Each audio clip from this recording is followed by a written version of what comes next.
What's up, everybody? Welcome back to Out There Enduro. Thanks for tuning in. Today, we are going to be answering one of the questions some of you may be wondering. Do I need a hard enduro motorcycle? Is a KTM 300 XCW the right choice for you? Or do you need something that's a little bit aimed more towards cross country? Stay tuned. And in this video, we're going to find out what bike you exactly need.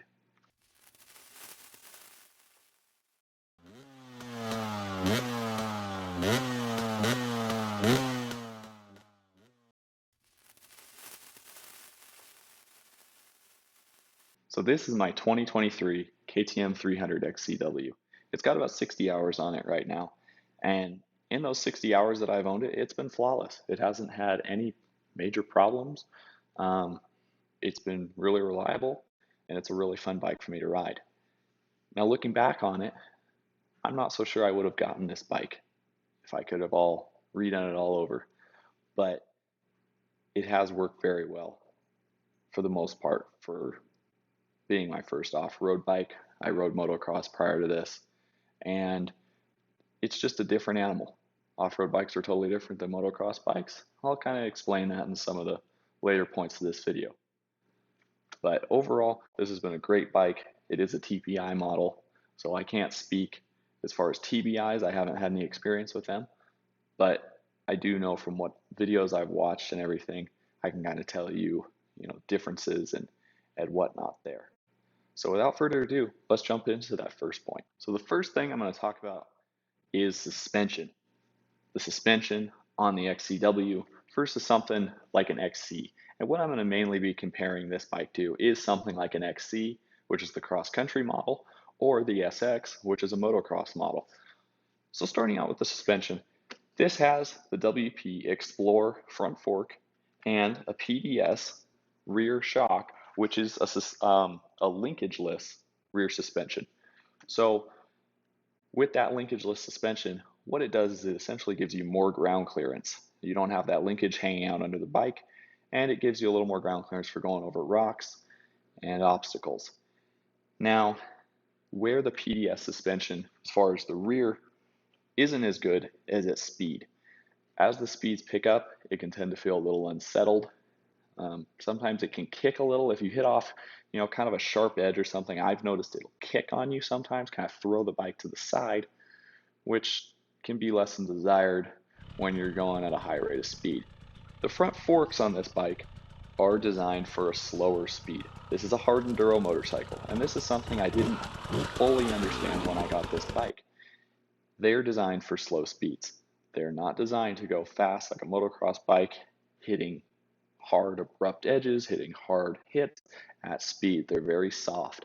They're designed to go over rocks and logs and tree trunks and whatnot at a slow rate of speed. So they're tuned for that. They work great in that kind of situation.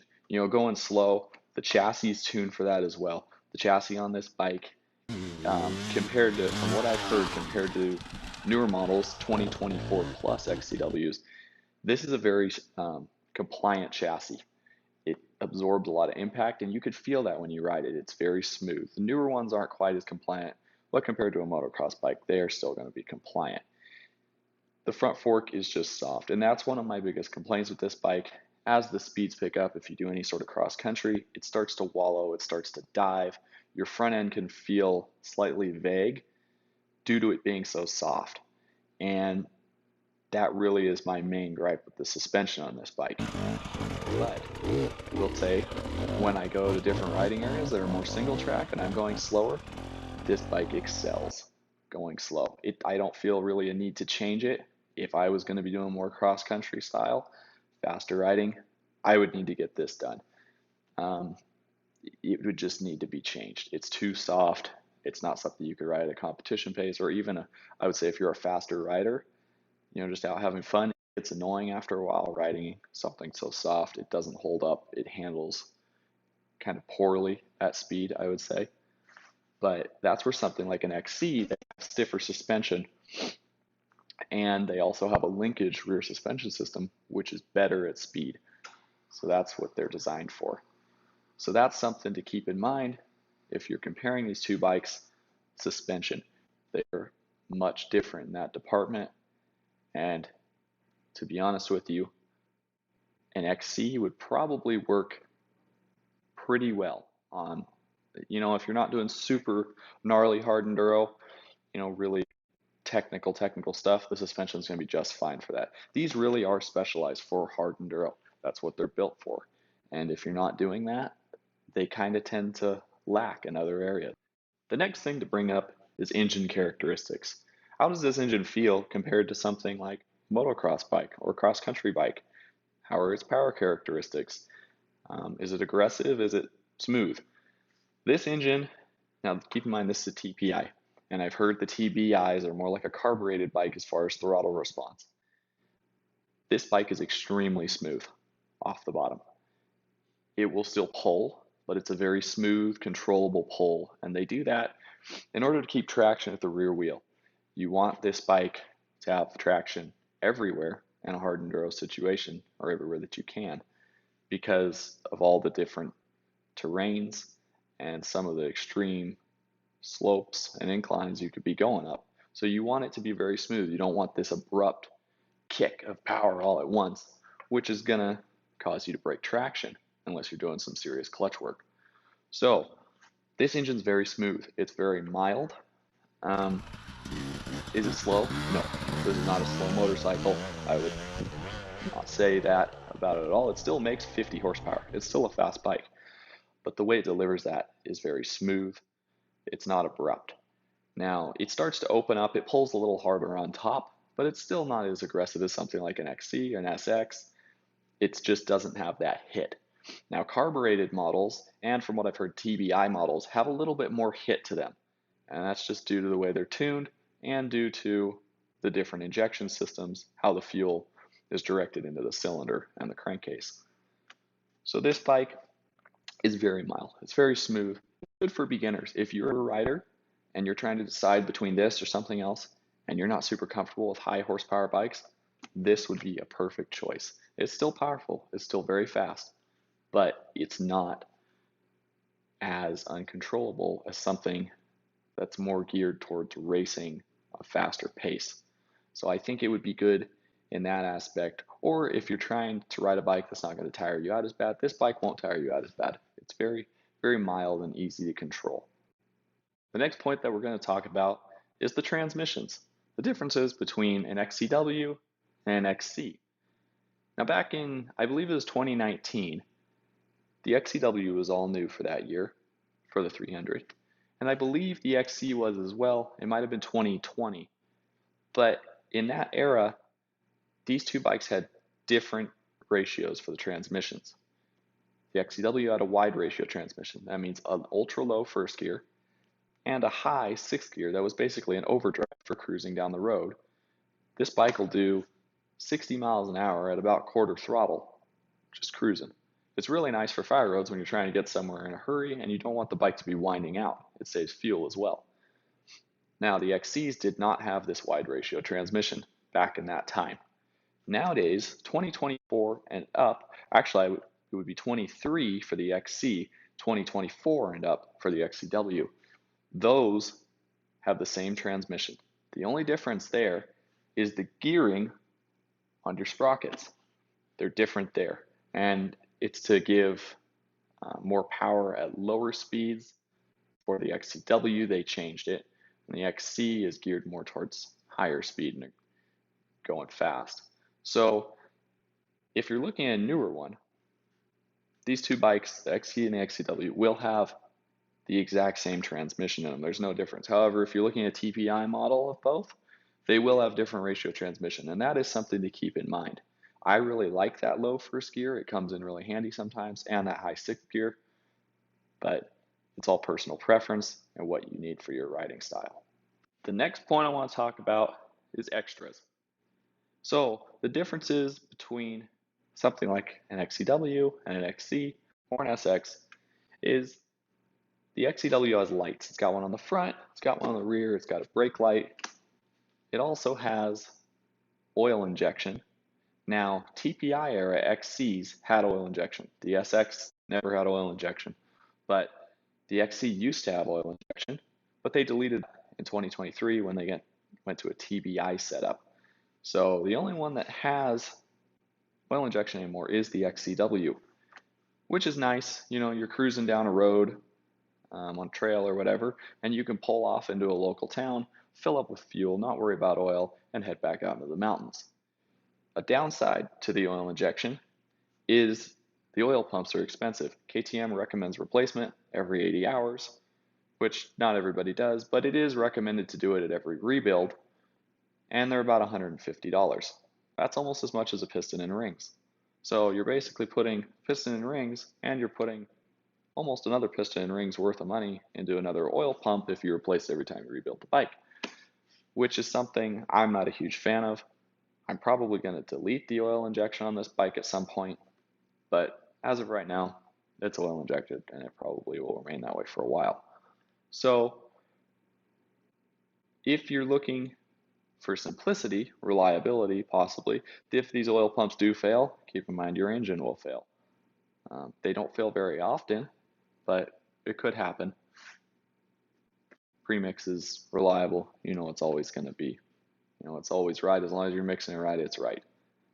Another difference is the stator. There's a larger stator on the XCW models. It powers the lights. It also powers the fan. The XCWs are pre-wired for a fan, and the XC, I believe, is not. So that's something that's nice. If you want to put a fan on this bike, it's pre-wired for you. Just plug and play, and it's ready to go. I believe hard enduro, like special models of the XCW, come with a fan, but the base models do not.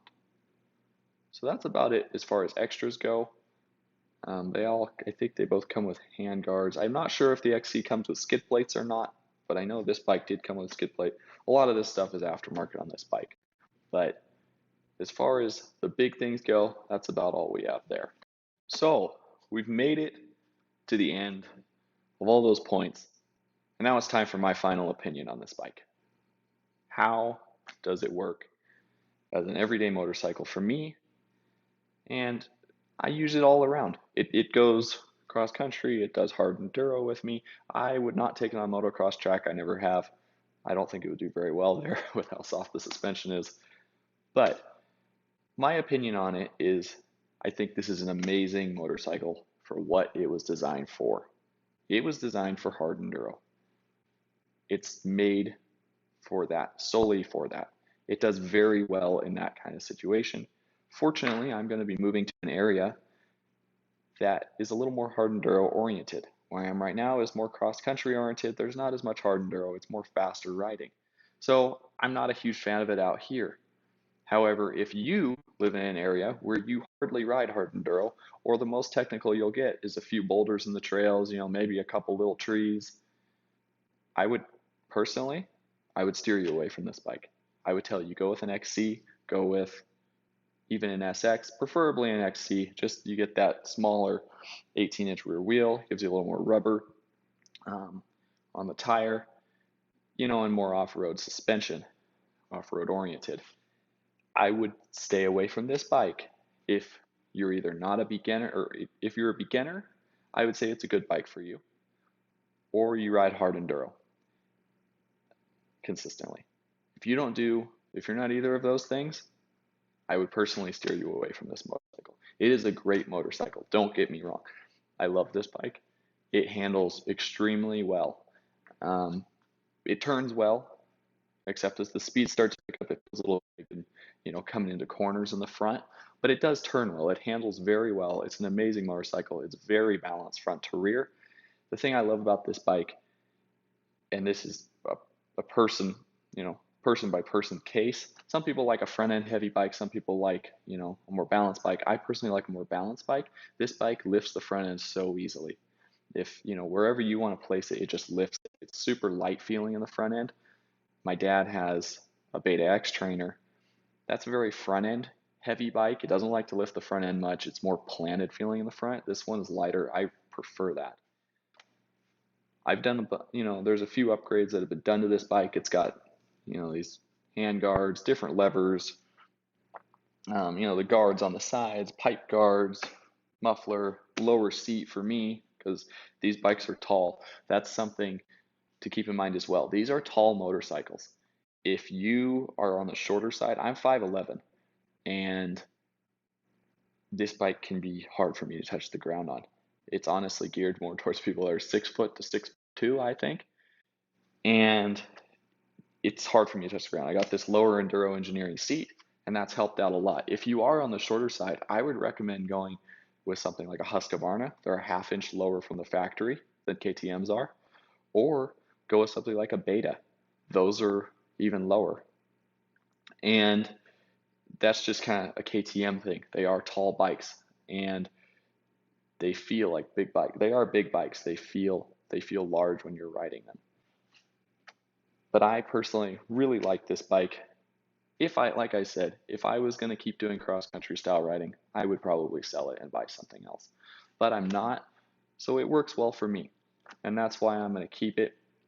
But for you, if you're not riding hard enduro, let's say you do it maybe a percentage of the time, don't get this motorcycle. It's not worth it. Unless you're a beginner, or a slower rider, then you might enjoy it actually and enjoy the way the suspension feels because it works well at slower speeds. But the faster you go, the harder you push it, the more it suffers because it's designed for something else. So I hope you guys enjoyed this video. Thank you so much for watching. Please hit that like button and subscribe. It would help me out a ton. I'm trying to grow this channel. I'm going to be doing some really awesome riding this summer. I'm going to be going to some alpine lakes, doing some fishing, hopefully some more hard enduro kind of riding. It's not going to be super intense, but it should be, more trail-like and whatnot. So thank you all for tuning in. I hope you have a great rest of your day. Stay safe out there.